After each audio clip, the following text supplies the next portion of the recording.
Hey guys, welcome back to another new video. आज आपण सगळ्यात लवकर उठलोय. आज उरकले सगळे आंघोळ करून 6:30 वाजता उरकली. दरवेळेस आपण 8 वाजता उठतो. माझं म्हणणं होतं उठून करायचं काय.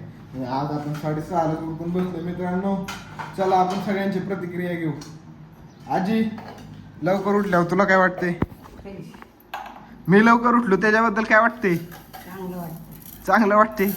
आजी रोज शिव्या घालत असते मला, उठत जा. मित्रांनो, आजीचं चालला स्वयंपाक. आपण बाकीच्यांची प्रतिक्रिया घेऊ. मी लवकर उठले त्याच्याबद्दल त्यांचं काय म्हणणं आहे. हे बघा भाऊ आपला अजून झोपलाय. 8:15 शिवाय उठणारच नाही. गिडी कसाच उठत नाही.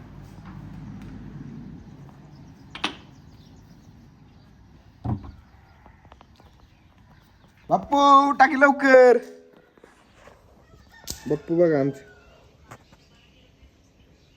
बाप्पू झाली का अंघोळ?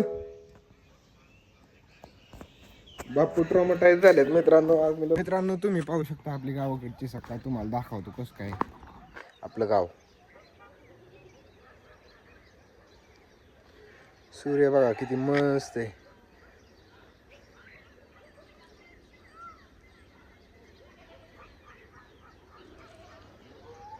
हा सीन बघा मित्रांनो.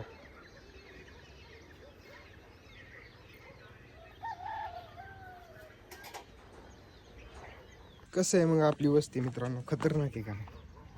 एकदम खतरनाक. आपली मोठे तिकडे बकऱ्याला सोडते. कसं आहे बकरं आमचं. पुढच्या यात्रेला ह्याला कापायचं मस्त आता. पुढच्या यात्रेला ह्याची गोळी चढणार आहे मित्रांनो. लय वाईट गोष्टी. मित्रांनो, चहा आलाय मस्त पैकी आपला. आणि मला वाटते हा माझा शेवटचा चहा असेल. चहाच नाही प्यायचा, सोडून द्यायचा. किती दिवस झाले आणि आज शेवटचा चहा. आजीला मी दरवेळेस सांगतो, आजी मला चहा नको. आणि आजी विचारते चहा प्यायचं का? आपण नाही म्हणलं तर चहा प्यायचा का? मग लगेच आपल्याला बी वाटतं थोडा दे. मग मित्रांनो, आपल्याला काय चहा थांबवता येत नाही. त्यामुळे आपण ठरवले ह्यो शेवटचा काय होऊ द्या, ह्यो शेवटचा चहा असेल. तुम्ही बघू शकता मी फ्युचरमध्ये चहा पितोय का नाही. तर चॅनलसोबत बनवून राहा. सबस्क्राईब करा चॅनलला आपल्या. तुम्हाला समजेल चहा पितोय का सोडतोय. मी तर सांगतो हा माझा शेवटचा चहा असेल मित्रांनो.